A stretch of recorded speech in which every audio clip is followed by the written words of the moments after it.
As we head into the spring and summer months, why not add some fresh flavors to your nightly meal? Chef Shenoa French of the Beef Culinary Innovation Center at NCBA is with us to talk to us about a beef and asparagus pasta toss. Absolutely. Tell us what you have here. Well, this is one of our quick weeknight meals, and as most people think about ground beef, they think of tacos, spaghetti sauce, something that they just throw together, and we want to give them another option. This is also one of those meals that you can have on the table for a family of 4 in less than 30 minutes. Perfect. So we're going to start with the pasta.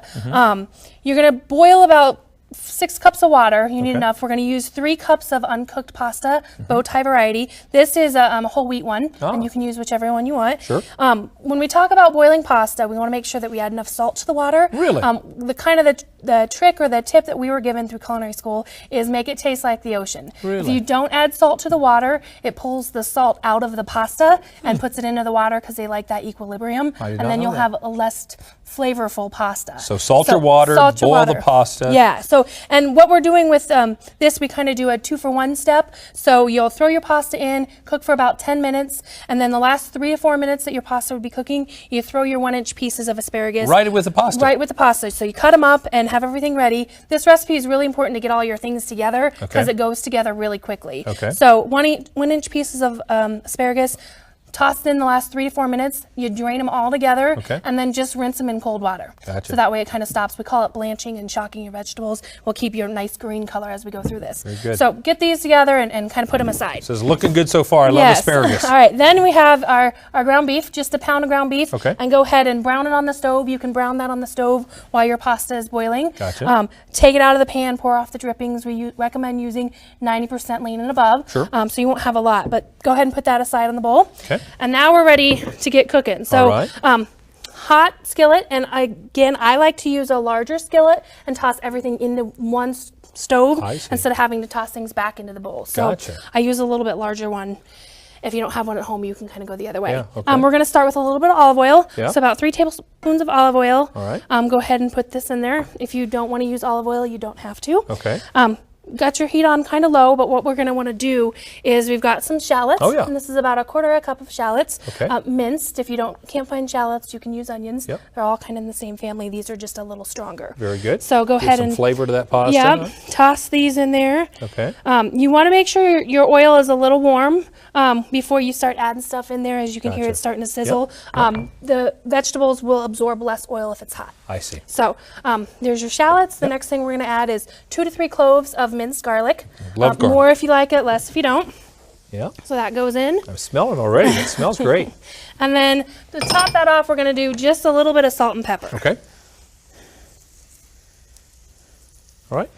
And how long are you going to cook this then? You know, this is quick, so it kind of depends on how hot your pan is. You're going to want to, as we talk about either sweating or kind of reducing down those, you want to bring out their flavor by the heat. And you almost want to make your shallots that translucent as you can start to smell them.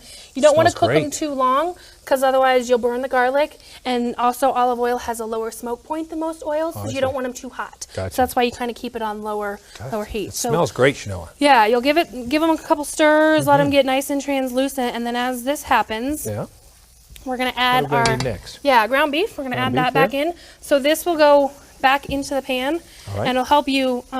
It's going to start heating back up. You want to make sure this has probably only been out of the pan for maybe 10 minutes as you work through. Still warm. So you kind of want to mix all your garlic and the shallots through that. Get a little bit of the olive oil and the salt and pepper all incorporated. It smells great. That's outstanding. So once you're there, and I talked about, we're going to do all of this will go into here. In the same, if your pan's not big enough at home, then you can go the other way. That's great. So what I'll do is I'll slowly slide all these guys in there. And the olive oil is kind of working as your sauce that's in there. You can throw that right down there. So, and this comes the toss part. So you can either do it in a big bowl or I want to see you kind of tossing it on the skillet, maybe. I don't know if the skillet's quite big enough. I'm going to end up with pasta tossed all over the counter, Kevin. That's so you'll toss this all together, and you can either serve it family style directly out of the skillet, or you could portion it up.